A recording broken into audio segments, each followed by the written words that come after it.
Alors, si on continue, donc ça c'est un exemple d'une situation où est-ce qu'on va convertir de forme explicite à forme générale.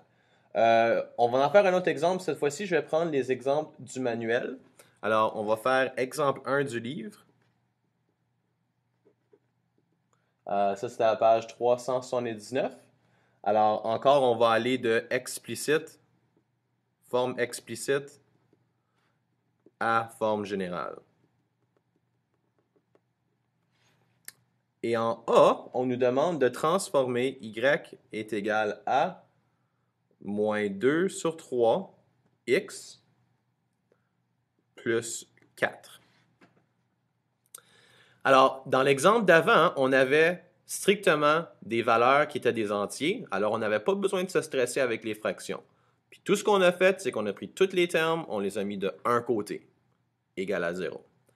Ici, on a une petite étape de plus à faire, puis c'est de se débarrasser de notre fraction, dans le sens qu'on doit manipuler notre équation pour ne pas avoir de fraction.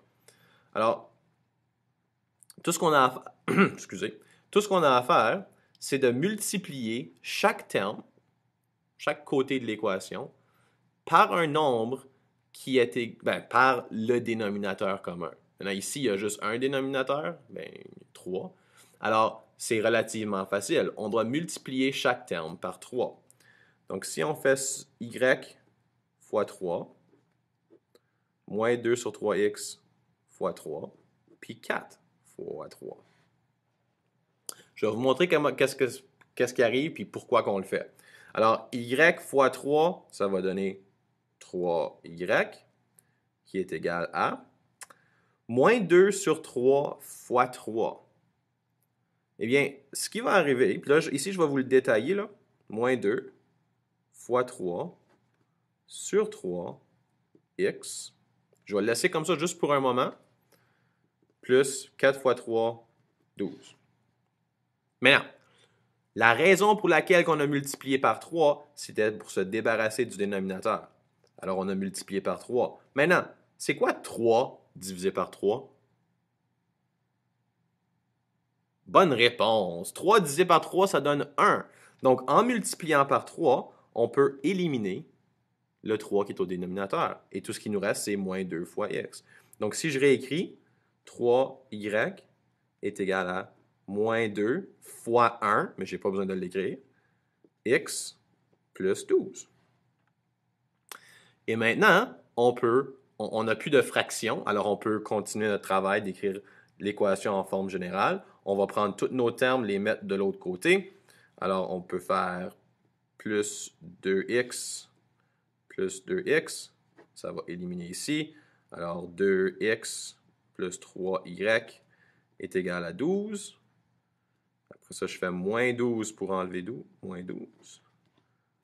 2x plus 3y moins 12 égale à 0. Et ça, c'est ma forme générale.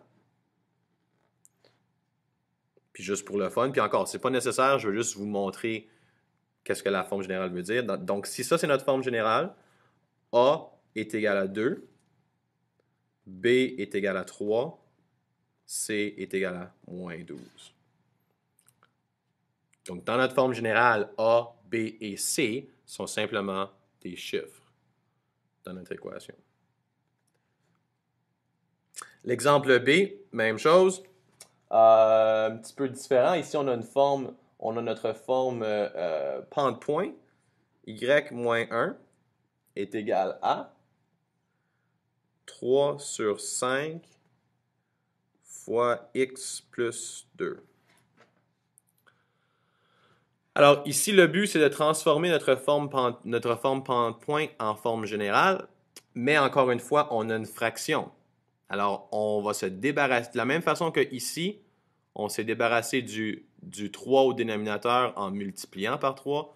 Ici, on va se débarrasser du 5 en multipliant par 5. Alors, on va faire fois 5 de ce côté-là et fois 5 de ce côté-ci. Alors, du côté gauche, on va avoir 5 fois y puis 5 fois moins 1. Donc, ça va donner 5y moins 5. distributivité. Et ici, de 3 sur 5 fois x plus 2, c'est tout un grand terme. Puis encore une fois, le 5 qu'on a multiplié va éliminer le 5 au dénominateur. Alors, ce qui nous reste, c'est 3 fois x plus 2. Maintenant, on ne peut pas, rendu à ce point-ci, commencer à déplacer les termes parce qu'on n'a pas encore fini. On doit développer le 3 fois x plus 2. Alors, ici, on a un exemple de distributivité. 3 fois x, 3 fois 2. Alors, 5y moins 5 est égal à 3 fois x, ça va donner 3x. 3 fois plus 2, ça va donner plus 6. Et là, on peut tout transférer d'un côté. Alors, moins 3x, ça va donner moins 3x plus 5y moins 5 est égal à 6. Et là, on transfère le 6, moins 6, moins 6, moins 3x plus 5y moins 11 égale à 0. Faites attention, moins 5, moins 6, ça fait moins 11. Et on a fini. Non, on n'a pas fini. A est égal à une valeur négative. Alors, on ne peut pas avoir une valeur négative à A. Donc, on va changer tous nos signes pour que ça fonctionne encore. Alors, moins 3x devient 3x, plus 5y devient moins 5y, moins 11 devient plus 11, puis 0 reste encore 0. Alors, voici notre forme générale. A est égal à 3, B est égal à moins 5, C est égal à plus 11.